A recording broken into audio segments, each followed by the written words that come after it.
सत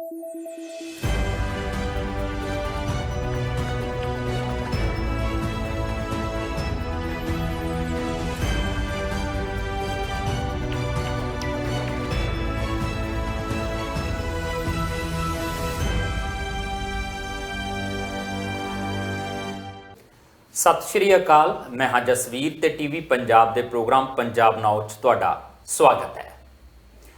ईडी ने दबिश देनी शुरू कर दी है। मामला सिर्फ इन्ना आ कि पहले घोटालियां दी जांच जिहड़ी विजिलेंस ब्यूरो करदी सीगी उहदे विचों कुछ तत्थ अगाह नूं जांदे नज़र आ रहे या फिर ये 2024 दीयां चोणां दा करके ही सारा कुछ हो रहा। ये दो सवाल बड़े अहम ने ते पंजाब दे दो वड्डे लीडर, दो साबका मंत्री कांग्रेस दे उतरे गए ईडी दे वल्लों छापेमारियां हुई ने, कुछ ठेकेदारां दे उत्ते भी छापेमारियां हुई ने। इस नुकते नूं थोड़ा जिहा खोल के समझण दी आपां कोशिश करांगे। जिक्र कैनेडा दा भी करना बनदा है। अमरीका दे वल्लों जिद्दां ही एक खबर निकल के आउंदी है कि गुरपतवंत सिंह पन्नू दे कतल दी साजिश नाकाम कर दित्ती गई। फिर एक गिरफ्तारी हुंदी है। गिरफ्तारी चों यह गल निकल के आउंदी है कि भारत दे एक अधिकारी दे वल्लों ये सारा कुछ किते ना किते सेधत किया गया सीगा। कुछ अधिकारी अमरीका दे भारत आउंदे भी ने ते भारत कहंदा आपां जांच करदे हां। कैनेडा इहदे विचों हुण एज लैण दी कोशिश कर रहा। जस्टिन ट्रूडो ने इस सारे घटनाक्रम तो बाद एक तिखा प्रतिक्रम दिता आ ते ओह हुण किहड़े पासे नूं गलबात जारी है, जिक्र इहदा भी करांगे। गल यह भी करनी बनती है कि विक्रम मजीठिया ने मुख्यमंत्री भगवंत मान होरां दे अज दे कल्चरल प्रोग्राम दे विच शमूलीयत करन दे मुद्दे दे उत्ते ट्वीट करता 81 लाख के करीब उहदे ते खर्च होना, वाह वाह चंगे रख के VIPs उहदे च आउणे आ ते मजीठिया साहब कहंदे लोकां लई पैसा नहीं ते तुहाडे मनोरंजन दे उत्ते पैसा खर्चा जा रहा क्यों। सवाल पूछया, आपां भी इहदे उत्ते चर्चा करांगे कि भाई कबड्डी जदों कप करवाउंदे सी तो फिर पैसे तो उदों भी खर्च होंदे सीगे। नाल दी नाल जिक्र करना है कि बहुत गल हुंदी है आएगा तो मोदी ही, पर जिद्दां दीयां परिस्थितियां पैदा हो रही ने, जिद्दां दे संकेत 5 सूबियां दीयां चोणां दे नतीजिਆਂ नूं लैके आ रही ने कंसूआं, या जिस तरीके की तैयारी भाजपा की इस वेले नज़र आ रही है कि सच्चियों ही ये पोजीशन है या धुड़कू लगा होया इस समय भाजपा नूं कि बनेगा कि 2024 तमाम नुकतियां दे उत्ते करांगे चर्चा करने लई मेरे नाल मौजूद रहेंगे सीनियर पत्रकार राजीव भास्कर जी। भास्कर साहब जी आए बहुत बहुत शुक्रिया जसवीर जी, वेलकम टू पंजाब। विआह शादियां भुगता के तुसीं वापस परते हो स्टूडियो दे विच ते वाहवा इंजॉय भी कीता होना है ना। बिल्कुल बिल्कुल इंजॉय किया और 3-4 दिन लगातार बैक टू बैक फंक्शन सीगे और दिल्ली तो हुण कल रात में मेरी वापसी हुई है। हाँ, हालांकि आपां दर्शकों नूं दस दईए थकावट अजे भी भास्कर साहब दे उत्ते तारी हैगी आ, पर ये शिद्दत है, दर्शकों का प्यार है। वो कहते कोई गल नहीं, रैसट होंदी रहेगी, आप प्रोग्राम लाजमी तौर पर करना। भास्कर साहब आप शुरुआत इस गल तो कर लेने कि जिद्दां अज ईडी ने सरगर्मी दिखाई है पंजाब दे विच, चाहे वो हुण संगत सिंह गिलजियां होरी, चाहे हुण साधू सिंह धर्मसोत या जंगलात विभाग के कुछ ठेकेदार, छापेमारी हुई। और जदों जे जंगलात विभाग के ठेकेदारां ते छापेमारी हुई तो लाजमी आ फिर वो जंगलात विभाग दे विच जिहड़े घोटाले होया उन्हां नूं लैके चीज़ां होणगीਆਂ, क्योंकि जंगलात महकमे के मंत्री रहे संगत सिंह गिलजियां, जंगलात महकमे के मंत्री रहे साधू सिंह धर्मसोत। ये संकेत की है पिछे जे ईडी ने फाइलां मंगाईआं सीगीआं विजिलेंस ब्यूरो तो, कि सिर्फ गल इन्नी है या पंजाब दे विच जिहड़ी चर्चा चल रही है आम आदमी पार्टी ते कांग्रेस के गठजोड़ की ते उहदे विचों संकेत निकलदे आ हुंजा फिर जितदे, या ये उहदे तो सेधत चीज़ां तुहानूं लगदियां ने। तो कोई ईडी की खबर अखबार दे विच ना होए, मैनू नहीं लगता पिछले 3-4-6 महीने दे विच ऐदां दा कोई अखबार पढ़िया होए जिस दिन ईडी का नाम अखबार दे विच ना छपया होए। और ना केवल ईडी का नाम छपदा, ईडी का नाम अपोजिशन पार्टीज के किसी भी लीडर नूं घेरन वास्ते या किसी की रेड मारन वास्ते आ ईडी इस करके बड़ी इलैक्शनां दे विच भी बड़ी मशहूर रही। देखिया सी राजस्थान दे विच या फिर छत्तीसगढ़ दे विच या फिर वो तेलंगाना दे विच, तकरीबन वो तमाम वो सूबे जिहदे विच इलैक्शन चल रहे थे। अज तेलंगाना दे विच पोलिंग हैगी है और शाम नूं एग्जिट पोल आ जाएगा। हाँ, गल तुसीं ईडी दी कीती है। ईडी दे हुण पंजाब दे विच एक नवी कारगुजारी कह लीए, कार्रवाई कह लीए, हालांकि इस गल दे विच कोई नवापन नहीं है। कारण कि जब पोस्ट मैट्रिक घोटाले स्कॉलरशिप का घोटाला होया सी ਔਰ ਉਹਨਾਂ ਦਿਨਾਂ ਦੇ ਵਿੱਚ ਵੀ ਪੁਲਿਸ ਦੀ ਕੀਤੀ ਹੋਈ ਇਨਵੈਸਟੀਗੇਸ਼ਨ ਦੀ ਰਿਪੋਰਟ ਮੰਗ ਲਈ ਸੀ ਈਡੀ ਨੇ। ਫਿਰ ਉਸ ਤੋਂ ਬਾਅਦ ਜੰਗਲਾਤ ਮਹਿਕਮੇ ਦੇ ਵਿੱਚ ਜਿਸ ਤਰੀਕੇ ਨਾਲ ਘੁਟਾਲਾ ਹੋਇਆ ਔਰ ਉਸ ਘੁਟਾਲੇ ਦੇ ਵਿੱਚ ਉਸ ਵਕਤ ਦੇ ਮੰਤਰੀ ਧਰਮਸੋਤ ਉਹਨਾਂ ਨੂੰ ਅਰੈਸਟ ਕਰ ਲਿਆ ਗਿਆ, ਤਾਂ ਵੀ ਈਡੀ ਨੇ ਇਨਵੈਸਟੀਗੇਸ਼ਨ ਮੰਗੀ ਸੀ। ਉਸ ਤੋਂ ਪਹਿਲੇ ਢੋਆ ਢੁਆਈ ਦੇ ਕੇਸ ਦੇ ਵਿੱਚ farmer food and civil supply minister Bharat Bhushan Ashu ਨੂੰ ਜਦ ਅਰੈਸਟ ਕੀਤਾ ਗਿਆ ਸੀ, ਤਦ ਵੀ ਵਿਜੀਲੈਂਸ ਨੇ ਈਡੀ ਨੂੰ ਉਹ ਰਿਪੋਰਟ ਸੌਂਪੀ ਸੀ ਔਰ ਈਡੀ ਨੇ ਵੀ ਆਪਣੀ ਕਾਰਵਾਈ ਆਸ਼ੂ ਉਹਨਾਂ ਦੇ ਖਿਲਾਫ ਕੀਤੀ ਸੀ। ਹੁਣ ਇਹ ਕਾਰਵਾਈ ਧਰਮਸੋਤ ਔਰ ਸੰਗਤ ਸਿੰਘ ਗਿਲਜੀਆਂ, ਹਾਲਾਂਕਿ ਉਹ ਹਜੇ ਤੱਕ ਉਸ ਮੁੱਦੇ ਦੇ ਉੱਤੇ ਉਸ ਕੇਸ ਦੇ ਵਿੱਚ ਭਾਵੇਂ ਉਹ ਨਾਮਜ਼ਦ ਹੋਏ ਸੀਗੇ, ਪਰ ਉਹਨਾਂ ਨੂੰ ਕੋਰਟ ਤੋਂ ਰਾਹਤ ਮਿਲੀ ਹੋਈ ਸੀ। ਪਰ ਈਡੀ ਨੇ ਕੁਝ ਰੇਡਾਂ ਹੁਣ ਇਸ ਕਰਕੇ ਪਾਈਆਂ ਕਿ ਜਿਹੜੀ ਇਨਵੈਸਟੀਗੇਸ਼ਨ ਵਿਜੀਲੈਂਸ ਨੇ ਕੀਤੀ ਸੀ ਉਹਨੂੰ ਆਧਾਰ ਬਣਾ ਕੇ ਪੈਸੇ ਦੀ ਖੁਰਦ-ਪੁਰਦ ਨੂੰ ਲੈ ਕੇ PMLA prevention of money laundering act ਦੇ ਵਿੱਚ ਇਹ ਕੇਸ ਕੀਤਾ ਔਰ ਇਸ ਕੇਸ ਦੇ ਵਿੱਚ ਰੇਡਾਂ ਪਈਆਂ।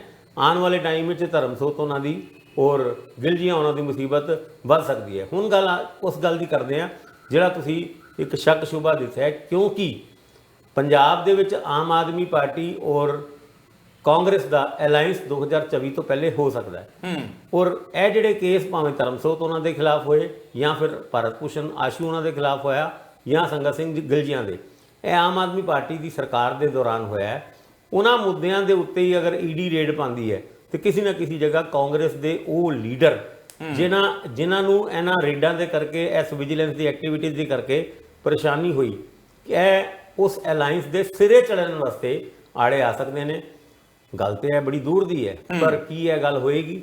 ਕੱਲ ਵੀ ਖੜਗੇ ਸਾਹਿਬ ਦੀ ਜਿਹੜੀ ਕਿਤਾਬ ਰਿਲੀਜ਼ ਹੋਈ ਹੈ ਉਸ ਫੰਕਸ਼ਨ ਦੇ ਦੌਰਾਨ ਕਾਫੀ ਸਾਰੇ ਇੰਡੀ ਗਠਬੰਧਨ ਦੇ ਲੋਕ ਇਕੱਠੇ ਹੋਏ ਸੀਗੇ ਔਰ ਉੱਥੇ ਆਸ਼ੰਕਾ ਭਾਵੇਂ ਲੈਫਟ ਪਾਰਟੀ ਦੇ ਲੀਡਰ ਹੋਣ ਜਾਂ ਫਿਰ DMK ਦੇ ਲੀਡਰ ਹੋਣ ਜਾਂ ਉਹ तमाम ਪੋਲੀਟੀਕਲ ਪਾਰਟੀਆਂ ਜਿਹੜੀ ਇੰਡੀ ਅਲਾਈਅੰਸ ਦੇ ਵਿੱਚ ਪਾਰਟਨਰ ਨੇ, ਉਹਨਾਂ ਸਾਰਿਆਂ ਨੇ ਕਾਂਗਰਸ ਦੀ ਲੀਡਰਸ਼ਿਪ ਨੂੰ ਸਰਬਸੰਮਤੀ ਨਾਲ ਨਾ ਕੇਵਲ ਮੰਨਿਆ, ਇਹ ਵੀ ਇਹ ਗੱਲ ਕਹੀ ਕਿ ਜਿਹੜੀ 28 ਪਾਰਟੀਆਂ ਇੰਡੀ ਗਠਬੰਧਨ ਦਾ ਪਾਰਟ ਸੀਗੀ ਮੁੰਬਈ ਦੀ ਉਸ ਮੀਟਿੰਗ ਦੇ ਵਿੱਚ, ਉਹ ਤਕਰੀਬਨ ਸਾਰੀਆਂ ਦੀ ਸਾਰੀਆਂ ਇਕਜੁੱਟ ਹੋਈਆਂ ਔਰ ਇੱਕ ਵੀ ਪਾਰਟੀ ਹਿਲੇਗੀ ਨਹੀਂ।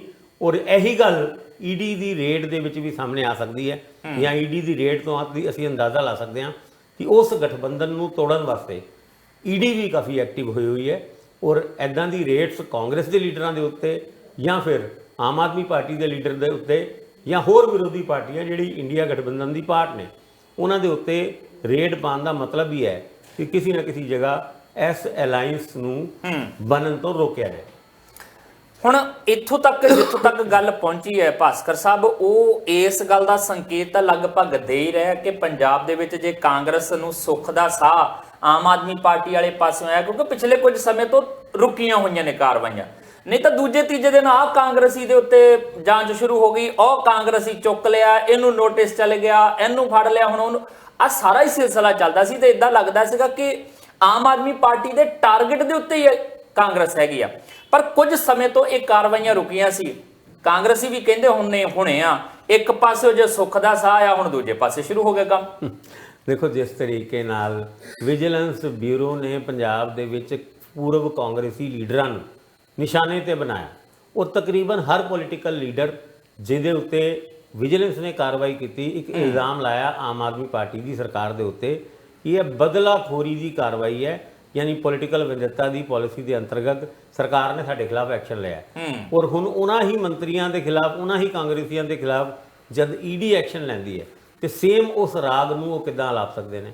ਕਾਰਨ ਕਿ ਆਮ ਆਦਮੀ ਪਾਰਟੀ ਔਰ ਕਾਂਗਰਸ ਦੀ ਅਲਾਈਅੰਸ ਦੀ ਗੱਲਾਂ ਚੱਲ ਰਹੀ ਹੈ। ਭਾਵੇਂ ਸੂਬੇ ਦੇ ਲੀਡਰ ਪ੍ਰਤਾਪ ਸਿੰਘ ਬਾਜਵਾ ਤੋਂ ਲੈ ਕੇ ਰਾਜਾ ਵੜਿੰਗ ਹੋਣਾ ਇਸ ਪ੍ਰਪੋਜ਼ਡ ਅਲਾਈਅੰਸ ਦਾ ਵਿਰੋਧ ਕਰਦੇ ਹੋਣ, ਪਰ ਉੱਤੇ ਵਾਲੇ ਕੇਸਿਸ ਦੇ ਵਿੱਚ ਜਾਂ ਹਾਈ ਕਮਾਂਡ ਦੀ ਤਰਫੋਂ ਇਹ ਸਿਗਨਲ ਬਾਰ-ਬਾਰ ਆ ਰਹੇ ਨੇ ਕਿ ਇਹ ਅਲਾਈਅੰਸ ਜ਼ਰੂਰੀ ਵੀ ਹੈ ਔਰ ਤਕਰੀਬਨ ਸਾਰੀ ਪੋਲੀਟੀਕਲ ਪਾਰਟੀਆਂ ਦੀ ਮਜਬੂਰੀ ਵੀ ਹੈ।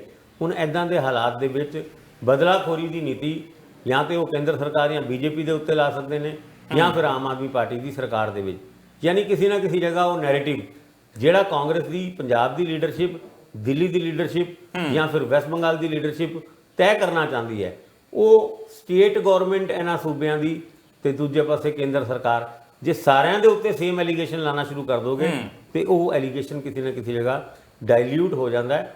ਔਰ 2024 ਤੋਂ ਪਹਿਲੇ ਖਾਸ ਕਰਕੇ ਇਹਨਾਂ 5 ਸੂਬਿਆਂ ਦੇ ਵਿੱਚ ਜਦ 3 ਦਸੰਬਰ ਨੂੰ ਰਿਜ਼ਲਟ ਆਏਗਾ ਤੇ ਜਿਸ ਤਰ੍ਹਾਂ ਅਸੀਂ ਆਪਣੇ ਪ੍ਰੋਗਰਾਮ ਦੇ ਵਿੱਚ ਪਹਿਲੇ ਵੀ ਕਹਿ ਚੁੱਕੇ ਹਾਂ, ਦੇਸ਼ ਦੀ 2024 ਤੋਂ ਪਹਿਲੇ ਹੋਣ ਵਾਲੀ ਰਣਨੀਤੀ ਤੇ ਰਾਜਨੀਤੀ ਦੀ ਇੱਕ ਟੋਨ ਸੈੱਟ ਹੋਏਗੀ। ਉਸ ਟੋਨ ਸੈੱਟ ਕਰਨ ਦੇ ਵਿੱਚ ਈਡੀ ਕਿੰਨੀ ਹੈਲਪਫੁਲ ਹੈ ਉਹ ਤੁਸੀਂ ਅੰਦਾਜ਼ਾ ਲਾ ਸਕਦੇ ਹੋ ਕਿ ਈਡੀ ਦੀ ਕਾਰਵਾਈ ਲਗਾਤਾਰ ਵਿਰੋਧੀ ਪਾਰਟੀਆਂ ਦੇ ਆਗੂਆਂ ਦੇ ਖਿਲਾਫ ਵੱਧ ਰਹੀ ਹੈ ਔਰ ਇਹ ਐਲੀਗੇਸ਼ਨ ਕੋਰਟਾਂ ਤੋਂ ਲੈ ਕੇ ਸੜਕਾਂ ਤੱਕ ਉਹ ਈਡੀ ਦੇ ਅਗੇਂਸਟ ਆਪੋਜੀਸ਼ਨ ਪਾਰਟੀਆਂ ਬਾਰ-ਬਾਰ ਲਾਉਂਦੀ ਵੀ ਰਹੀ ਹੈ।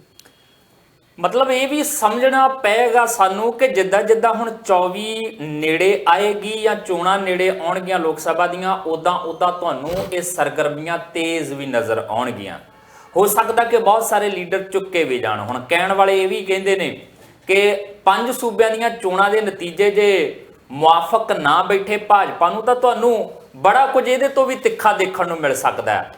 ਹੁਣ ਕਹਾਣੀ ਜਾਏਗੀ ਕਿੱਥੋਂ ਤੱਕ?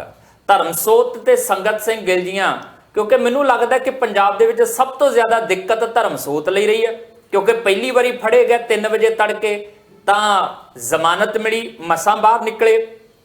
ਦੂਜੀ ਵਾਰ ਵਿਆਹ ਸਮਾਗਮ 'ਚ ਸ਼ਾਮਲ ਹੋਣ ਲਈ ਗਏ ਸੀਗੇ, ਉੱਥੋਂ ਚੱਕ ਲਿਆ ਗਿਆ, ਦੂਜਾ ਮਾਮਲਾ ਖੋਲ ਲਿਆ ਗਿਆ, ਉਹਦੇ ਵਿੱਚ ਜ਼ਮਾਨਤ ਤੇ ਹੁਣ ਆ ਈਡੀ ਜਿਹੜੀ ਆ ਉਹ ਹੋ ਗਈ ਆ ਦਿਵਾਲੇ। ਸੰਗਤ ਸਿੰਘ ਗਿੱਲ ਜੀਆਂ ਸਭ ਤੋਂ ਖੁਸ਼ਕਿਸਮਤ ਰਹੇ ਕਿਉਂਕਿ ਉਹਨਾਂ ਦੀ ਗ੍ਰਿਫਤਾਰੀ ਨਹੀਂ ਹੋ ਸਕੀ। ਉਹਨਾਂ ਦਾ ਭਤੀਜਾ ਜ਼ਰੂਰ ਗ੍ਰਿਫਤਾਰ ਕੀਤਾ ਗਿਆ ਸੀਗਾ ਪਰ ਉਹਨਾਂ ਦੀ ਗ੍ਰਿਫਤਾਰੀ ਨਹੀਂ ਹੋ ਸਕੀ, ਉਹਨਾਂ ਨੂੰ ਅਗਾਊਂ ਜ਼ਮਾਨਤ ਹੁਣ ਤੱਕ ਮਿਲੀ। ਪਰ ਈਡੀ ਦੇ ਨਾਲ ਰਾਹਤ ਮਿਲਦੀ ਹੈ ਜਾਂ ਨਹੀਂ ਮਿਲਦੀ ਇਹ ਦੇਖਦੇ ਹਾਂ। ਪਰ ਇੱਕ ਪਾਸੇ ਤਾਂ ਇਹ ਸਾਰਾ ਕੁਝ ਹੋ ਰਿਹਾ, ਦੂਜੇ ਪਾਸੇ ਜੇ ਈਡੀ ਘੇਰ ਰਹੀ ਹੈ, ਆਮ ਆਦਮੀ ਪਾਰਟੀ ਘੇਰ ਰਹੀ ਹੈ ਕਾਂਗਰਸ ਨੂੰ, ਤੇ ਬਿਕਰਮ ਮਜੀਠੀਆ ਫਿਰ ਆਮ ਆਦਮੀ ਪਾਰਟੀ ਦੇ ਦੁਆਲੇ ਹੋਇਆ। ਮੁੱਖ ਮੰਤਰੀ ਭਗਵੰਤ ਮਾਨ ਹੋਰੀ ਅੱਜ ਜਲੰਧਰ ਦੇ ਵਿੱਚ ਆ ਰਹੇ ਨੇ ਇੱਕ ਕਲਚਰਲ ਪ੍ਰੋਗਰਾਮ ਦੇ ਵਿੱਚ ਸ਼ਾਮਲ ਹੋਣ ਲਈ, ਤੇ ਖਰਚਿਆਂ ਨੂੰ ਲੈ ਕੇ ਲੇਖਾ ਜੋਖਾ ਸਾਂਝਾ ਕਰਦਿਆਂ ਬਿਕਰਮ ਮਜੀਠੀਆ ਨੇ ਟਵੀਟ ਕਰਤਾ, ਆ ਕੀ ਕਰਦੇ ਪਿਆ, ਲੋਕਾਂ ਲਈ ਪੈਸਾ ਨਹੀਂ ਆਪਣੇ ਮਨੋਰੰਜਨ ਤੇ ਪੈਸਾ ਖਰਚ ਕਰ ਰਹੇ ਹੋ। ਜ਼ਿਕਰ ਛੇੜਨੇ ਆ ਛੋਟੇ ਜਿੰਨੇ ਵਿਰਾਮ ਤੋਂ ਬਾਅਦ।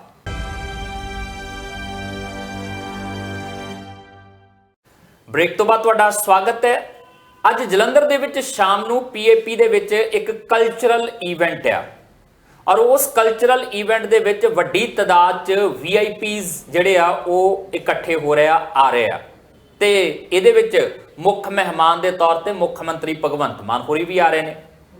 ਇਹਦਾ ਇੱਕ ਲੇਖਾ ਜੋਖਾ ਜਿਹੜਾ ਆ ਉਹ ਸੋਸ਼ਲ ਮੀਡੀਆ ਤੇ ਵਾਇਰਲ ਹੁੰਦਾ। DGP ਦੀ ਚਿੱਠੀ ਆ ਕਿ VIPs ਆਉਣਗੇ, ਉਹਨਾਂ ਦੇ ਖਾਣੇ ਦੇ ਉੱਤੇ ਕਿੰਨਾ ਖਰਚ ਹੋਣਾ ਆ, ਟੈਂਟ ਦੇ ਉੱਤੇ ਕਿੰਨਾ ਖਰਚ ਹੋਣਾ ਆ, ਬਾਕੀ ਸਾਰੀਆਂ ਚੀਜ਼ਾਂ ਦੇ ਉੱਤੇ ਕਿੰਨਾ ਖਰਚ ਹੋਣਾ ਆ। ਲਾ ਪਾ ਕੇ ਜਿਹੜਾ ਲੇਖਾ ਜੋਖਾ ਕੀਤਾ ਆ ਉਹ ਕਹਿੰਦੇ ਜੀ 81 ਲੱਖ ਰੁਪਈਆ ਇਸ ਇਵੈਂਟ ਦੇ ਉੱਤੇ ਖਰਚ ਕੀਤਾ ਜਾਣਾ। ਭਾਸਕਰ ਸਾਹਿਬ ਮਜੀਠੀਆ ਸਾਹਿਬ ਨੇ ਇਹੀ ਲੇਖਾ ਜੋਖਾ ਸਾਂਝਾ ਕਰਦੇ ਆ, ਚਿੱਠੀ ਨੂੰ ਸਾਂਝਾ ਕਰਦਿਆਂ ਕਿਹਾ ਆ ਕਿ ਲੋਕਾਂ ਨੂੰ ਦੇਣ ਲਈ ਤੁਹਾਡੇ ਕੋਲ ਪੈਸੇ ਨਹੀਂ ਆ, ਬੀਬੀਆਂ ਨੂੰ 1000 ਰੁਪਈਆ ਨਹੀਂ ਮਿਲਦਾ, ਕਿਸੇ ਨੂੰ ਪੈਨਸ਼ਨ ਨਹੀਂ ਮਿਲਦੀ, ਕਿਸੇ ਨੂੰ DA ਨਹੀਂ ਮਿਲਦਾ, 올ਡ ਪੈਨਸ਼ਨ ਸਕੀਮ ਨਹੀਂ ਮਿਲਦੀ, ਕਿਸੇ ਨੂੰ ਤਨਖਾਹ ਨਹੀਂ ਮਿਲਦੀ, ਤੇ ਤੁਹਾਡੇ ਮਨੋਰੰਜਨ ਦੇ ਉੱਤੇ ਜਾਂ ਅਰਵਿੰਦ ਕੇਜਰੀਵਾਲ ਦੇ ਨਾਲ ਕਿਤੇ ਜਾਣਾ ਹੋਵੇ ਉਹ ਜਹਾਜ਼ ਦੇ ਉੱਤੇ ਖਰਚਾ ਕਰਨ ਲਈ ਤੁਹਾਡੇ ਕੋਲ ਬਹੁਤ ਆ। ਵਾਅਦੇ ਤੁਸੀਂ ਪੰਜਾਬੀਆਂ ਨਾਲ ਚੰਨ ਤਾਰਿਆਂ ਦੇ ਕੀਤੇ ਸੀਗੇ ਤਾਂ ਆਹ ਕੀ ਚੰਨ ਚੜਾ ਰਹੇ ਹੋ? ਆਪੋਜੀਸ਼ਨ ਪਾਰਟੀ ਦਾ ਕੰਮ ਹੁੰਦਾ ਹੈ ਕਿਸੇ ਵੀ ਤਰੀਕੇ ਨਾਲ ਫਿਜ਼ੂਲ ਖਰਚੀ ਜਦ ਸਰਕਾਰ ਕਰਦੀ ਹੈ ਤੇ ਉਹਦੇ ਉੱਤੇ ਆਵਾਜ਼ ਉਠਾਉਣਾ। ਔਰ ਬਿਕਰਮ ਸਿੰਘ ਮਜੀਠੀਆ ਆਪਣਾ ਰੋਲ, ਭਾਵੇਂ ਉਹ MLA ਨਹੀਂ ਹੈਗੇ ਪਰ ਬਤੌਰ ਆਪੋਜੀਸ਼ਨ ਪਾਰਟੀ ਦੇ ਲੀਡਰ ਵਜੋਂ ਉਹ ਬਿਲਕੁਲ ਠੀਕ ਗੱਲਾਂ ਕਰਦੇ ਹਨ। ਹੁਣ ਉਹਨਾਂ ਦੀ ਕੀਤੀ ਹੋਈ ਗੱਲਾਂ ਨੂੰ ਸਰਕਾਰ ਕਿੰਨੀ ਤਵੱਜੋ ਦਿੰਦੀ ਹੈ ਔਰ ਲੋਕ ਕਿੰਨੀ ਤਵੱਜੋ ਦਿੰਦੇ ਨੇ, ਗੱਲ ਤੇ ਇੱਥੇ ਟਿਕੀ ਹੋਈ ਹੈ। ਔਰ ਗੱਲ ਉਹਨਾਂ ਨੇ ਬਿਲਕੁਲ ਸਹੀ ਛੇੜੀ ਹੈ। ਅੱਜ ਜਿਹੜਾ ਸ਼ਾਮ ਦਾ ਫੰਕਸ਼ਨ ਹੈ ਕਲਚਰਲ ਫੰਕਸ਼ਨ ਹੈ ਔਰ 81 ਲੱਖ ਰੁਪਏ ਦੇ ਉੱਤੇ ਖਰਚ ਹੋਣਾ ਚਾਹੀਦਾ ਹੈ। ਬਿਕਰਮ ਸਿੰਘ ਮਜੀਠੀਆ ਉਹਨਾਂ ਨੂੰ ਆਪਣੇ ਸਰਕਾਰ ਦੇ ਟਾਈਮ ਵਿੱਚ ਪਲਸ ਕੱਪ ਜਾਂ ਕਬੱਡੀ ਕੱਪ ਜਾਂ ਹੋਰ ਕੱਪ ਜਿਹੜੇ ਤੁਸੀਂ ਕਰਾਏ ਸੀਗੇ ਉਹਦੇ ਵਿੱਚ ਵੀ ਖਰਚੇ ਹੁੰਦੇ ਸੀ। ਪਰ ਅਸੀਂ ਆਪਣੇ ਪ੍ਰੋਗਰਾਮ ਦੇ ਵਿੱਚ ਬਾਰ-ਬਾਰ ਕਹਿੰਦੇ ਹਾਂ, ਭਾਵੇਂ ਅਰਵਿੰਦ ਕੇਜਰੀਵਾਲ ਉਹਨਾਂ ਦੇ 50 ਕਰੋੜ ਆਪਣੀ ਕੋਠੀ ਦੇ ਰੈਨੋਵੇਸ਼ਨ ਦੇ ਐਲਾਨ ਦੀ ਗੱਲ ਹੋਏ ਜਾਂ ਫਿਰ ਭਗਵੰਤ ਮਾਨ ਮੁੱਖ ਮੰਤਰੀ ਉਹਨਾਂ ਦੇ ਕਾਫਲੇ ਦੇ ਵਿੱਚ ਇੰਨਾ ਵੱਡਾ ਕਾਫਲਾ ਔਰ ਸਭ ਤੋਂ ਵੱਡਾ ਕਾਫਲਾ ਹੋਣ ਦੇ ਬਾਵਜੂਦ ਆਮ ਆਦਮੀ ਵਜੋਂ ਵਿਚਰਨ ਦੀ ਕੋਸ਼ਿਸ਼ ਕਰਦੇ ਹੋਏ ਭਗਵੰਤ ਮਾਨ ਉਹਨਾਂ ਇਹ ਗੱਲਾਂ ਕਿਸੇ ਨਾ ਕਿਸੇ ਜਗ੍ਹਾ ਤੁਹਾਡੇ ਆਪ ਦੇ ਖੜੇ ਕੀਤੇ ਹੋਏ ਨੈਰੇਟਿਵ ਨੂੰ ਦੂਜੇ ਪਾਸੇ ਲੈ ਕੇ ਜਾਂਦੀ ਹੈ। ਔਰ ਬਿਕਰਮ ਸਿੰਘ ਮਜੀਠੀਆ ਉਹਨਾਂ ਨੇ ਭਾਵੇਂ ਗੱਲਾਂ ਠੀਕ ਕੀਤੀਆਂ ਪਰ ਉਹ ਆਪਣੀ ਗਿਰਬਾਨ ਦੇ ਵਿੱਚ ਵੀ ਝਾਕ ਲੈਣ ਕਿ ਜਿੰਨੀ ਕੁ ਫਜ਼ੀਲ ਖਰਚੀ ਤੁਹਾਡੇ ਸਰਕਾਰ ਦੇ ਟਾਈਮ ਵਿੱਚ ਹੋਈ। ਪ੍ਰਿੰਕਾ ਚੋਪੜਾ ਨੂੰ ਲੈ ਕੇ ਬਹੁਤ ਰੌਲਾ ਪਿਆ ਸੀਗਾ ਉਦੋਂ, ਅਕਸ਼ੇ ਕੁਮਾਰ ਵੀ, ਯਾਨੀ ਬਹੁਤ ਸਾਰੀ ਗੱਲਾਂ ਹੁੰਦੀਆਂ ਪਰ ਸਰਕਾਰਾਂ ਇਹ ਫਜ਼ੂਲ ਖਰਚੀ ਕਰਦੀਆਂ ਰਹਿੰਦੀਆਂ। ਅੱਜ ਤੱਕ ਆਮ ਆਦਮੀ ਪਾਰਟੀ ਨੇ ਕੋਈ ਰਿਐਕਸ਼ਨ ਦਿੱਤਾ ਕਿ ਸਾਡਾ ਹੈਲੀਕਾਪਟਰ ਕਿੱਥੇ ਕਿੱਥੇ ਉੜਿਆ? ਨਵਜੋਤ ਸਿੰਘ ਸਿੱਧੂ ਸਿਵਲ ਐਵੀਏਸ਼ਨ ਦੇ ਦਫ਼ਤਰ ਜਾਏ, ਉੱਥੇ ਜਾ ਕੇ ਪੁੱਛ ਆਏ ਕਿ ਵੀ ਕੀ ਕਿੱਥੇ ਕਿੱਥੇ ਕੌਣ ਸਾਡੇ ਜਹਾਜ਼ 'ਚ ਉੜਿਆ? ਕੋਈ ਜਵਾਬ ਨਹੀਂ। ਉਸ ਤੋਂ ਇਲਾਵਾ ਫਜ਼ੂਲ ਖਰਚੀ ਦੇ ਨਾਂ ਦੇ ਉੱਤੇ ਕਿਸੇ ਨੇ ਵੀ ਕੋਈ ਸਵਾਲ ਕੀਤਾ, ਸਰਕਾਰ ਨੇ ਮੂੰਹ ਦੂਜੇ ਪਾਸੇ ਕਰ ਲਿਆ, ਕਦੀ ਕੋਈ ਜਵਾਬ ਨਹੀਂ ਦਿੱਤਾ। ਹੁਣ ਸਰਕਾਰਾਂ ਦਾ ਫਰਜ਼ ਹੁੰਦਾ ਹੈ, ਸਰਕਾਰਾਂ ਇੱਦਾਂ ਕਰਦੀਆਂ ਹੁੰਦੀਆਂ ਐਦਾਂ ਦੀ ਕੋਈ ਸਰਕਾਰ ਨਹੀਂ ਜਦ ਕਿਸੇ ਸਰਕਾਰ ਦੀ ਕੀਤੀ ਹੋਈ ਫਜ਼ੂਲ ਖਰਚੀ ਦੇ ਉੱਤੇ ਕਿਸੇ ਨੇ ਕੋਈ ਸਵਾਲ ਪੁੱਛਿਆ ਹੋਏ ਔਰ ਸਰਕਾਰ ਨੇ ਕੋਈ ਉਸ ਫਜ਼ੂਲ ਖਰਚੀ ਨੂੰ ਜਸਟੀਫਾਈ ਕਰਨ ਦੀ ਕੋਸ਼ਿਸ਼ ਕੀਤੀ ਹੋਏ। ਹਾਲਾਂਕਿ ਆਮ ਆਦਮੀ ਪਾਰਟੀ ਦੇ ਕੇਸ ਦੇ ਵਿੱਚ ਵੀ ਜਦ ਉਸ 50 ਕਰੋੜ ਦੀ ਫਜ਼ੂਲ ਖਰਚੀ ਦੀ ਗੱਲ ਹੋਈ ਸੀ ਤੇ ਕੁਝ ਆਮ ਆਦਮੀ ਪਾਰਟੀ ਦੇ ਹੀ ਲੀਡਰਾਂ ਨੇ ਦਬੀ ਜ਼ੁਬਾਨ ਦੇ ਵਿੱਚ ਇਹ ਗੱਲ ਕਹਿ ਦਿੱਤੀ ਸੀ ਕਿ ਜੇ ਪ੍ਰਧਾਨ ਮੰਤਰੀ ਦੇ ਘਰ ਦੇ ਉੱਤੇ 500 ਕਰੋੜ ਰੁਪਏ ਖਰਚ ਹੋ ਸਕਦੇ ਨੇ ਤੇ ਕੇਜਰੀਵਾਲ ਉਹਨਾਂ ਦੇ ਘਰ ਦੇ ਉੱਤੇ 50 ਕਰੋੜ ਕੋਈ ਵੱਡੀ ਗੱਲ ਨਹੀਂ। ਸਵਾਲ ਪੁੱਛਣਾ ਚਾਹੀਦਾ ਨਰਿੰਦਰ ਮੋਦੀ ਉਹਨਾਂ ਨੂੰ ਵੀ, ਲੇਕਿਨ ਇਸ ਨੈਰੇਟਿਵ ਨੇ ਲੋਕਾਂ ਨੇ ਕੋਈ ਚੰਗੇ ਤਰੀਕੇ ਨਾਲ ਨਹੀਂ ਲਿਆ ਔਰ ਉੱਥੇ ਸਵਾਲ ਆਮ ਆਦਮੀ ਪਾਰਟੀ ਦੇ ਉੱਤੇ ਹੀ ਖਰਚ ਕੀਤਾ ਕਿ ਪ੍ਰਧਾਨ ਮੰਤਰੀ ਨਰਿੰਦਰ ਮੋਦੀ ਉਹਨਾਂ ਨੇ ਆਪਣੇ ਆਪ ਨੂੰ ਕਦੀ ਕੱਟੜ ਇਮਾਨਦਾਰ ਨਹੀਂ ਕਿਹਾ।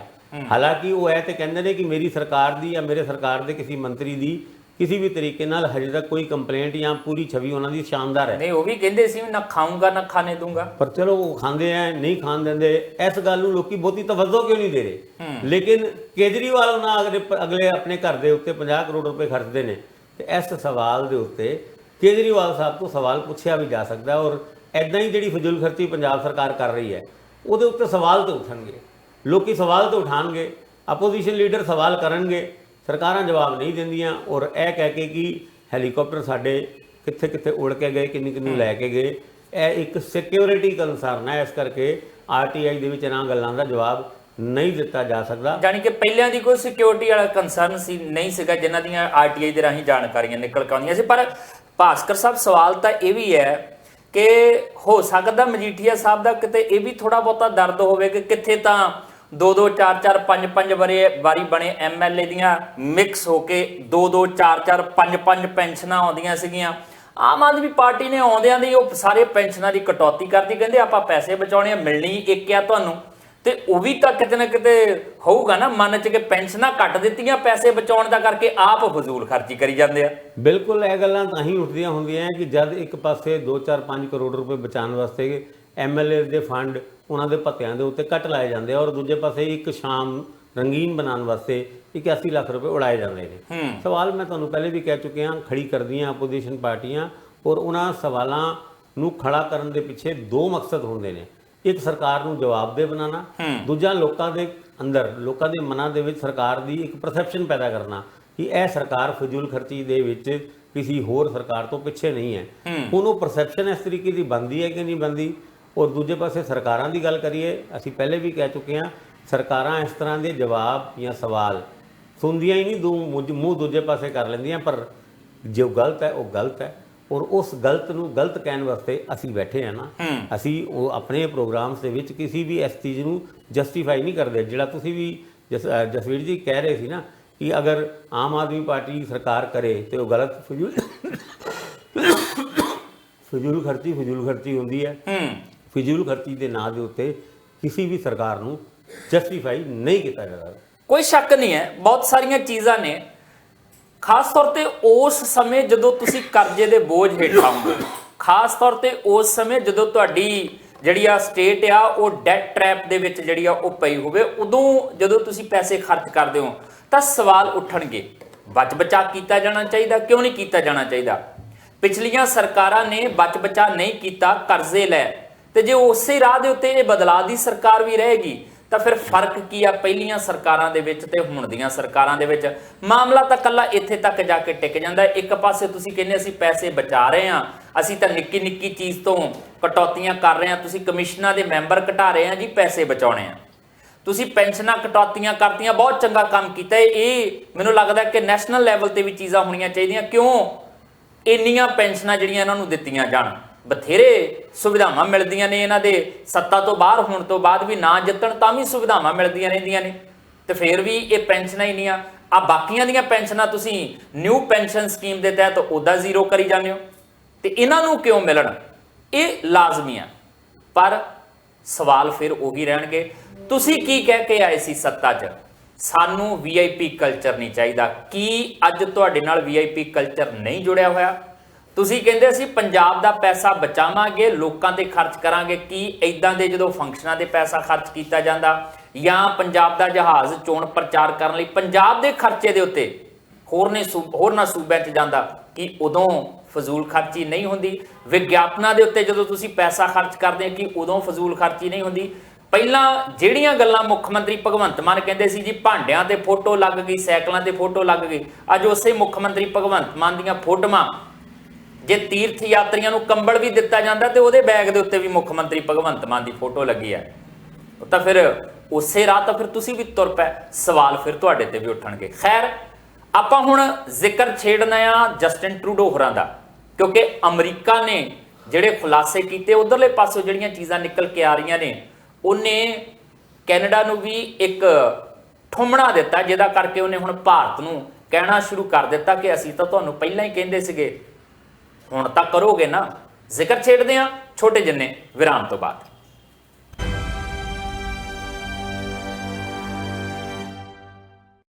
ਬ੍ਰੇਕ ਤੋਂ ਬਾਅਦ ਤੁਹਾਡਾ ਸਵਾਗਤ ਹੈ। ਜਸਟਿਨ ਟਰੂਡੋ ਨੇ ਕੈਨੇਡਾ ਦੀ ਪਾਰਲੀਮੈਂਟ ਦੇ ਵਿੱਚ ਬਿਆਨ ਦਿੱਤਾ ਕਿ ਹਰਦੀਪ ਸਿੰਘ ਨਿੱਜਰ ਦੀ ਮੌਤ ਜਾਂ ਉਹਦੇ ਕਤਲ ਦੇ ਪਿੱਛੇ ਸਾਡੇ ਕੋਲ ਕੁਝ ਅਹਿਮ ਸੂਤਰਾਂ ਦੇ ਹਵਾਲੇ ਨਾਲ ਜਾਣਕਾਰੀਆਂ ਹੈਗੀਆਂ ਨੇ, ਮਹੱਤਵਪੂਰਨ ਜਾਣਕਾਰੀਆਂ ਨੇ, ਜਿਹਦੇ ਵਿੱਚ ਭਾਰਤੀ ਏਜੰਟਸ ਦਾ ਹੱਥ ਇਸ ਕਤਲ ਦੇ ਪਿੱਛੇ ਹੋ ਸਕਦਾ ਹੈ।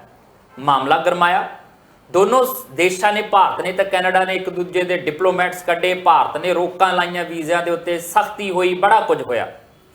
ਹੁਣ ਉਸ ਸਭ ਤੋਂ ਬਾਅਦ ਇਦਾਂ ਦਾ ਹੀ ਮਾਮਲਾ ਨਿਕਲ ਕੇ ਆ ਗਿਆ ਅਮਰੀਕਾ ਵਾਲੇ ਪਾਸਿਓਂ। ਪਤਾ ਲੱਗਾ ਕਿ ਅਮਰੀਕਾ ਦੇ ਵਿੱਚ ਗੁਰਪਤਵੰਤ ਸਿੰਘ ਪੰਨੂ ਦੇ ਕਤਲ ਦੀ ਸਾਜ਼ਿਸ਼ ਘੜੀ ਗਈ, ਜਿਹਨੂੰ ਨਾਕਾਮ ਕਰ ਦਿੱਤਾ ਗਿਆ।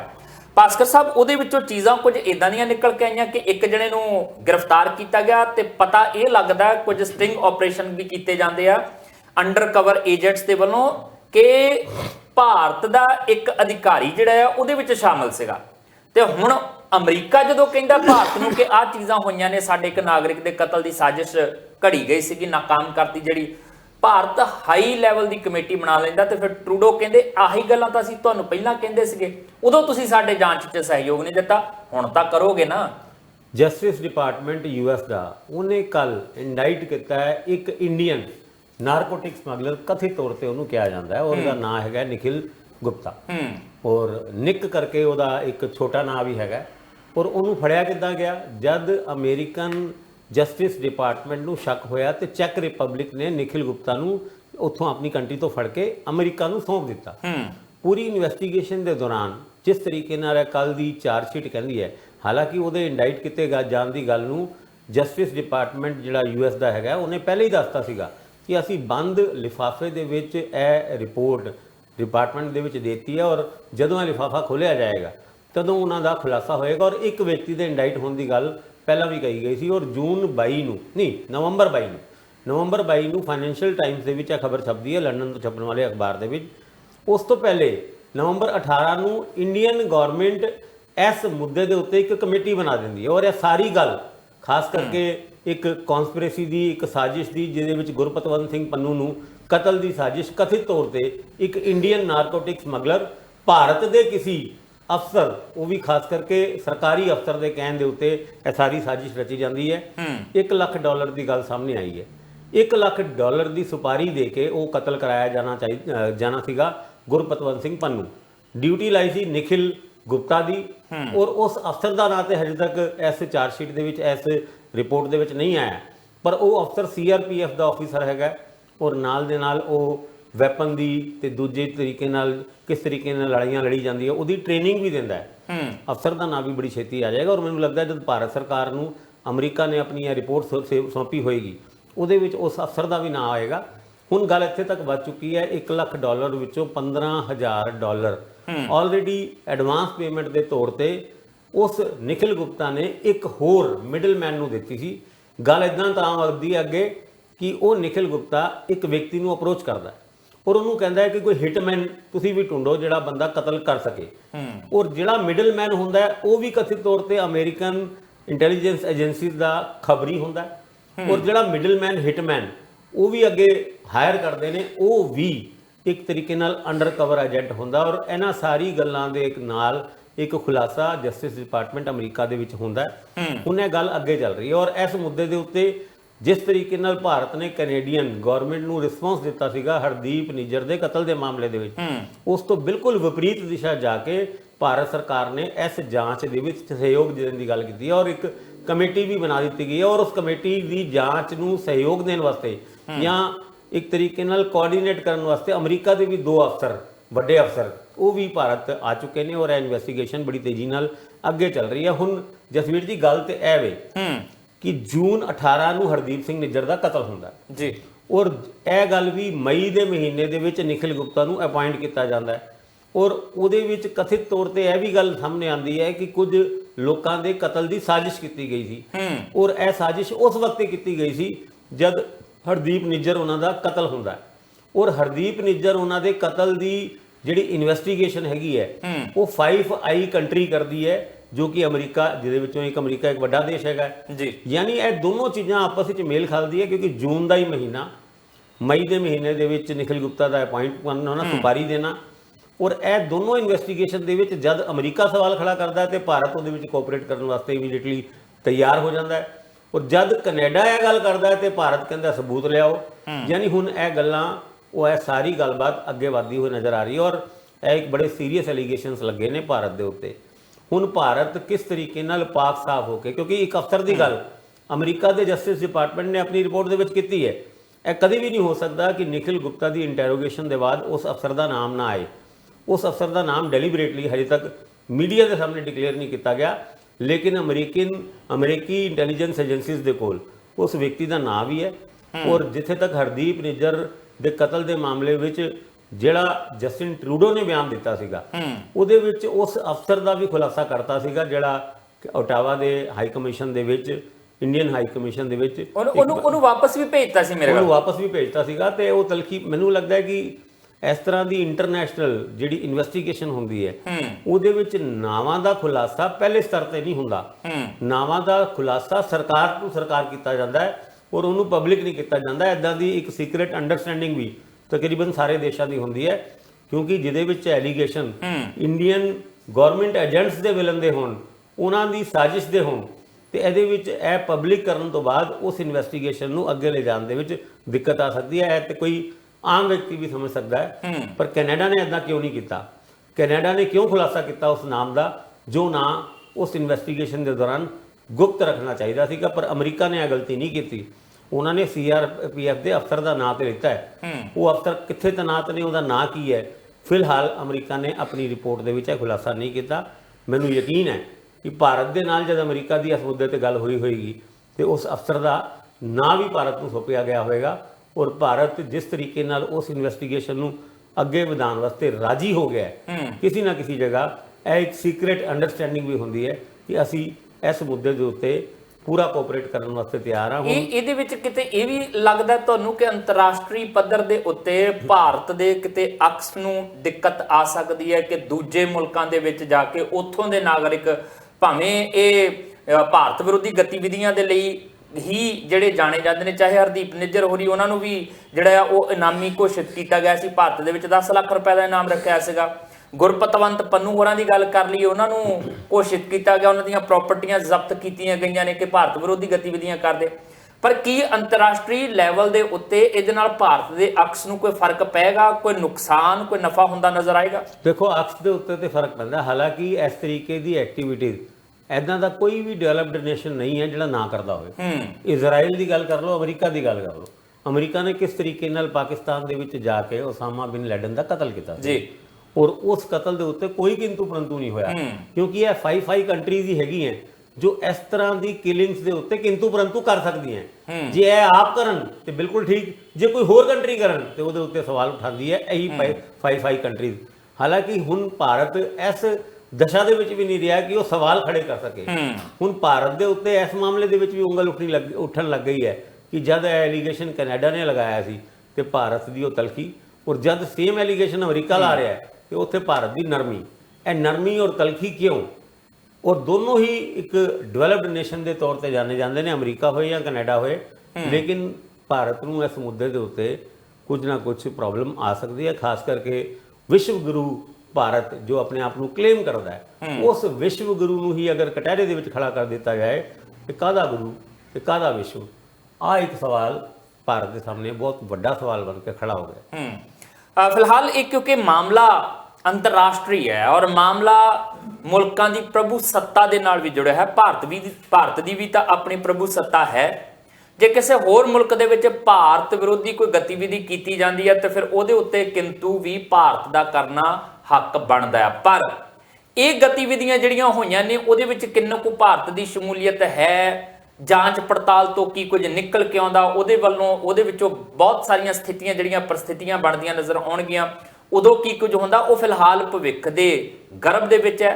ਪਰ ਇਸ ਸਮੇਂ ਜਸਟਿਨ ਟਰੂਡੋ ਨੂੰ ਮੌਕਾ ਜ਼ਰੂਰ ਮਿਲ ਗਿਆ ਇਸ ਖੁਲਾਸੇ ਤੋਂ ਬਾਅਦ ਕਿ ਭਾਈ ਅਸੀਂ ਵੀ ਤਾਂ ਇਹੀ ਕਹਿੰਦੇ ਸੀ ਜਾਂਚ ਕਰਾ ਲਓ, ਕਿਉਂ ਨਹੀਂ ਕਰਾਈ, ਹੁਣ ਵੀ ਤਾਂ ਜਾਂਚ ਕਰਵਾਈ ਰਹੇ ਹੋ। ਸੋ ਮੌਕਾ ਉਹਨਾਂ ਨੂੰ ਵੀ ਗੱਲ ਕਰਨ ਦਾ ਮੌਕਾ ਮਿਲ ਗਿਆ ਹੈ। ਪਰ ਇਧਰਲੇ ਪਾਸੇ ਸਾਡੇ ਪ੍ਰਧਾਨ ਮੰਤਰੀ ਨਰਿੰਦਰ ਮੋਦੀ ਹੋਰਾਂ ਦੀ ਗੱਲ ਕਰ ਲਈਏ, ਇੱਕ ਤਾਂ ਆਹ ਮਾਮਲਾ ਆ ਗਿਆ, ਦੂਜਾ 2024 ਦੀਆਂ ਚੋਣਾਂ ਵੀ ਉਹਨਾਂ ਲਈ ਇੱਕ ਚੁਣੌਤੀ ਦੇ ਤੌਰ ਤੇ ਨੇ ਤੇ ਜਿਹੜਾ ਨਾਰਾ ਦਿੱਤਾ ਜਾਂਦਾ ਆਏਗਾ ਤੋਂ ਮੋਦੀ ਹੀ, ਕੀ ਇਹ ਨਾਰਾ ਸੱਚ ਹੁੰਦਾ ਨਜ਼ਰ ਆ ਰਿਹਾ ਜਾਂ ਫਿਰ ਇਹ ਨਾਰਾ ਲਾਉਣ ਲੱਗਿਆ ਹੁਣ ਲਾਉਣ ਵਾਲੇ ਨਾਰਾ ਸੋਚਣ ਵਿਚਾਰਨ ਲੱਗ ਪਿਆ। ਜ਼ਿਕਰ ਛੇੜਦੇ ਹਾਂ ਛੋਟੇ ਜਿੰਨੇ ਵਿਰਾਮ ਤੋਂ ਬਾਅਦ।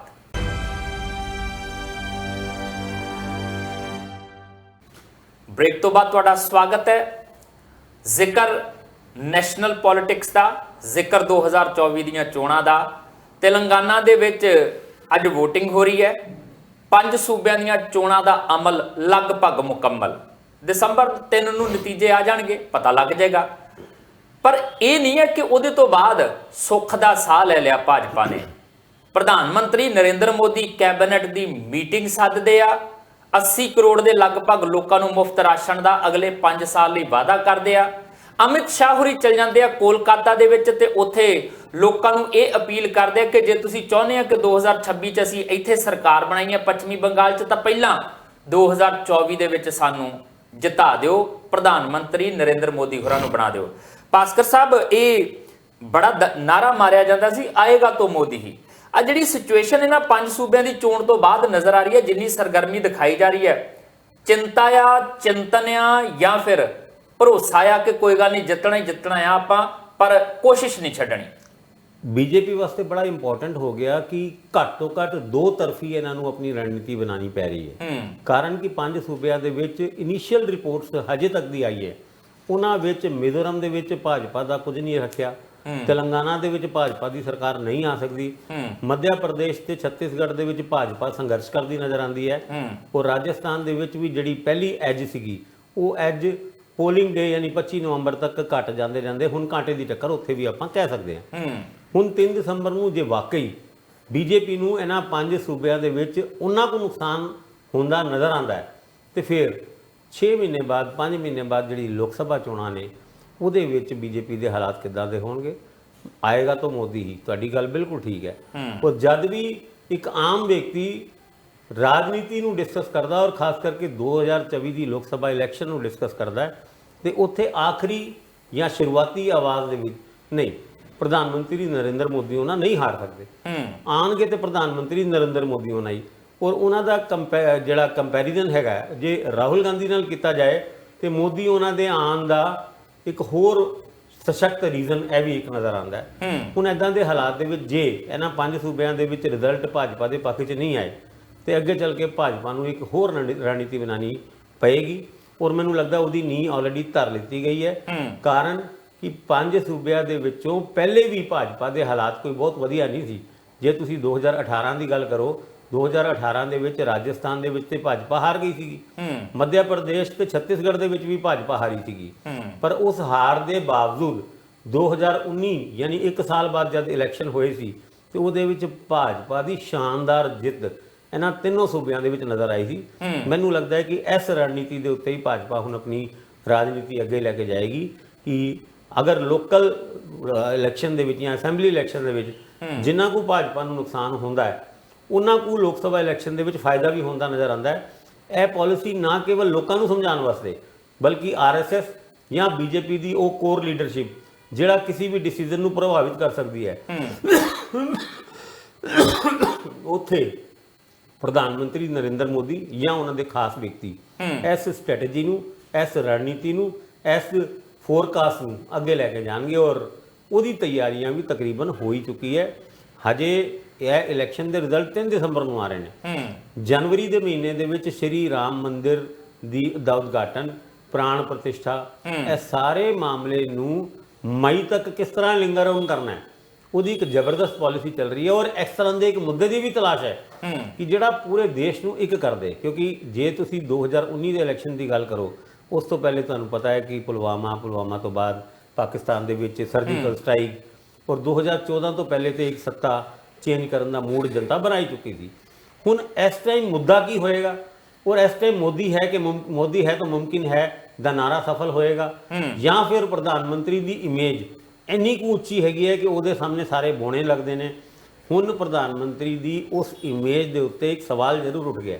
ਅੱਜ ਪ੍ਰਧਾਨ ਮੰਤਰੀ ਨਰਿੰਦਰ ਮੋਦੀ ਨੂੰ ਕੋਈ ਕ੍ਰਿਟੀਸਾਈਜ਼ ਕਰਦਾ ਹੈ ਤੇ ਮੋਦੀ ਸਮਰਥਕ ਗੁੱਸੇ ਨਹੀਂ ਹੁੰਦੇ, ਮੋਦੀ ਸਮਰਥਕ ਉਹਨੂੰ ਪੈ ਨਹੀਂ ਜਾਂਦੇ।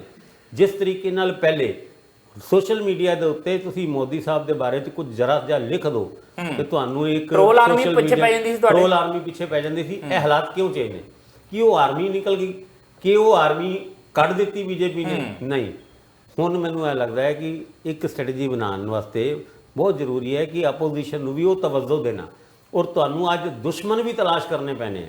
28 ਪਾਰਟੀਆਂ ਅਗਰ ਇੰਡੀ ਗਠਬੰਧਨ ਦੇ ਵਿੱਚ ਹੈਗੀਆਂ, ਇਹਨਾਂ 28 ਵਿੱਚੋਂ ਕਿੰਨਾਂ ਨੂੰ ਦੋਸਤ ਬਣਾਇਆ ਜਾ ਸਕਦਾ, ਇਹਦੀ ਵੀ ਤਿਆਰੀ ਭਾਜਪਾ ਕਰ ਰਹੀ ਹੋਏਗੀ।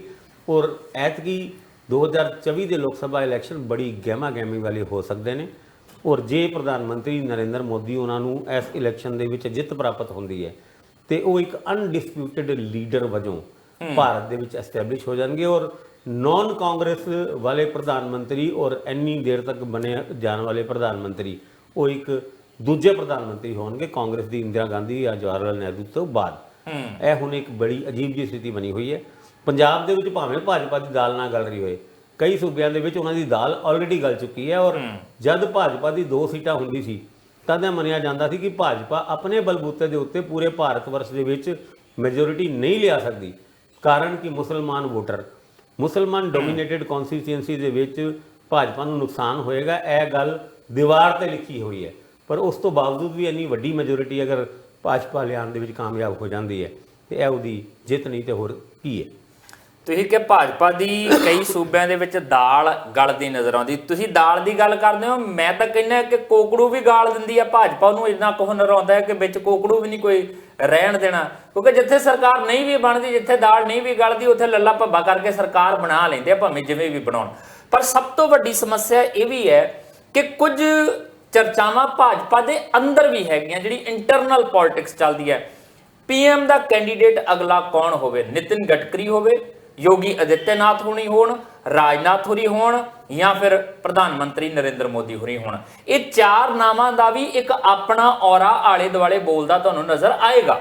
ਦੇਖੋ ਜਿਸ ਤਰੀਕੇ ਨਾਲ ਭਾਜਪਾ ਦੀ ਇੰਟਰਨਲ ਪੋਲਿਟਿਕਸ, ਹਾਲਾਂਕਿ ਭਾਜਪਾ ਦੇ ਵਿੱਚ ਇੰਟਰਨਲ ਪੋਲਿਟਿਕਸ ਨਾਂ ਦੀ ਚੀਜ਼ ਕੋਈ ਹੁੰਦੀ ਨਹੀਂ, ਜੇ ਹੁੰਦੀ ਵੀ ਹੈ ਤਾਂ ਲੋਕਾਂ ਨੂੰ ਨਜ਼ਰ ਨਹੀਂ ਆਉਂਦੀ ਜੀ। ਪਰ ਹੁਣ 2024 ਦੀ ਲੋਕ ਸਭਾ ਇਲੈਕਸ਼ਨ ਤੋਂ ਪਹਿਲੇ ਆ ਜਿਹੜੀ ਇੰਟਰਨਲ ਪੋਲਿਟਿਕਸ ਦੀ ਗੱਲ ਕੀਤੀ ਨਾ, ਔਰ ਖਾਸ ਕਰਕੇ ਸੋਸ਼ਲ ਮੀਡੀਆ ਦੀ ਗੱਲ ਕਰੀਏ ਤੇ ਉਹਦੇ ਵਿੱਚ ਰੋਜ਼ ਨਵੇਂ ਖੁਲਾਸੇ ਹੋ ਰਹੇ ਨੇ ਕਿਸ ਤਰੀਕੇ ਨਾਲ ਆਦਿੱਤਿਆ ਯੋਗੀ ਉਹਨਾਂ ਦੀ ਔਰ ਪ੍ਰਧਾਨ ਮੰਤਰੀ ਉਹਨਾਂ ਦੀ ਆਪਸ ਵਿੱਚ ਇੱਕ ਕੰਪੀਟੀਸ਼ਨ ਹੈਗਾ। ਨਿਤਿਨ ਗਡਕਰੀ ਉਹਨਾਂ ਦਾ ਔਰ ਪ੍ਰਧਾਨ ਮੰਤਰੀ ਨਰਿੰਦਰ ਮੋਦੀ ਉਹਨਾਂ ਦੇ ਰਿਲੇਸ਼ਨਸ਼ਿਪ ਦੇ ਬਾਰੇ ਤੁਸੀਂ ਦੇਖ ਸਕਦੇ ਹੋ ਕਿਸ ਤਰੀਕੇ ਨਾਲ ਜਿਸ ਨਿਤਿਨ ਗਡਕਰੀ ਦੇ ਕੋਲ ਕਈ ਮੰਤਰਾਲੇ ਹੁੰਦੇ ਸੀ, ਉਹਨਾਂ ਨੂੰ ਸਿਰਫ ਇੱਕ ਮੰਤਰਾਲਾ ਰਹਿ ਗਿਆ ਉਹਨਾਂ ਕੋਲ ਔਰ ਨਿਤਿਨ ਗਡਕਰੀ ਉਹਨਾਂ ਦਾ ਪ੍ਰਧਾਨ ਮੰਤਰੀ ਉਹਨਾਂ ਦੇ ਨਾਲ ਬਹੁਤਾ ਫਰੇਮ ਦੇ ਵਿੱਚ ਨਾ ਨਜ਼ਰ ਆਣਾ, ਉਹ ਵੀ ਇੱਕ ਇੰਡੀਕੇਟ ਕਰਦਾ ਹੈ ਕਿ ਆਉਣ ਵਾਲੇ ਟਾਈਮ ਵਿੱਚ ਨਿਤਿਨ ਗਡਕਰੀ ਵੀ ਪ੍ਰਧਾਨ ਮੰਤਰੀ ਦੇ ਪਦ ਦੇ ਦਾਅਵੇਦਾਰ ਹੋ ਸਕਦੇ ਨੇ। ਔਰ ਇਸ ਗੱਲ ਨੂੰ ਹੀ ਧਿਆਨ ਦੇ ਵਿੱਚ ਰੱਖਦੇ ਹੋਏ ਪ੍ਰਧਾਨ ਮੰਤਰੀ ਨਰਿੰਦਰ ਮੋਦੀ ਔਰ ਉਹਨਾਂ ਦੇ ਕਲੋਜ਼ ਗ੍ਰਹਿ ਮੰਤਰੀ ਅਮਿਤ ਸ਼ਾਹ ਉਹਨਾਂ ਨੇ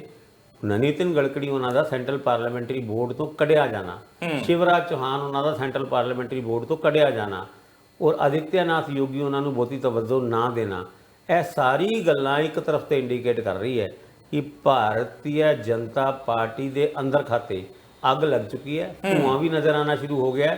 ਲਪਟਾਂ ਕਦੋਂ ਬਾਹਰ ਆਉਂਦੀ ਹੈ, ਇੰਤਜ਼ਾਰ ਤੇ ਸਿਰਫ ਉਸ ਗੱਲ ਦਾ। ਅਸਲ 'ਚ ਨਾ ਸਿਆਸਤ ਬੜੀ ਬੇਰਹਿਮ ਆ, ਬੇਕਿਰਕ ਆ, ਮੌਕਾ ਪ੍ਰਸਤ ਆ ਸਿਆਸਤ।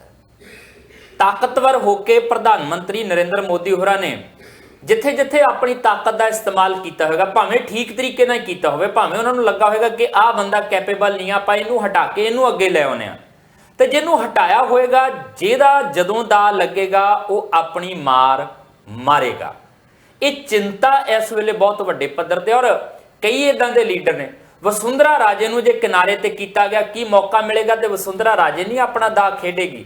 ਸ਼ਿਵਰਾਜ ਚੌਹਾਨ ਨੂੰ ਜੇ ਕਿਨਾਰੇ ਤੇ ਕੀਤਾ ਗਿਆ, ਕੀ ਸ਼ਿਵਰਾਜ ਚੌਹਾਨ ਹੋਰੀ ਆਪਣਾ ਦਾ ਨਹੀਂ ਖੇਡਣਗੇ? ਇਦਾਂ ਦੇ ਕਿੰਨੇ ਸਾਰੇ ਲੀਡਰ ਨੇ। ਹੋ ਸਕਦਾ ਕਿ ਕੁਝ ਅਡਵਾਨੀ ਦੇ ਸਮਰਥਕ ਹੋਣ, ਕਿਉਂਕਿ ਪ੍ਰਧਾਨ ਮੰਤਰੀ ਦੇ ਅਹੁਦੇ ਤੱਕ ਪਹੁੰਚਦੇ ਅਡਵਾਨੀ ਹੱਥ ਲੱਗਦਾ ਕੁਰਸੀ ਨੂੰ ਉਹ ਮਾਰਗਦਰਸ਼ਨ ਮੰਡਲ ਦੇ ਵਿੱਚ ਚਲੇਗਾ। ਕਿਤੇ ਇੰਨੀ ਜੋਗੇ ਵੀ ਨਹੀਂ ਰਹਿ ਕਿ ਕੋਈ ਮੰਤਰਾਲਾ ਦੇ ਦਿੱਤਾ ਜਾਵੇ, ਕਿਤੇ ਕੋਈ ਗਵਰਨਰ ਹੀ ਲਾ ਦਿੱਤਾ ਜਾਵੇ, ਹੋਰ ਕੁਝ ਨਹੀਂ ਆ, ਮਾਰਗਦਰਸ਼ਨ ਮੰਡਲ 'ਚ ਪਾ ਕੇ ਘਰੇ ਬਿਠਾ ਦਿੱਤਾ ਗਿਆ।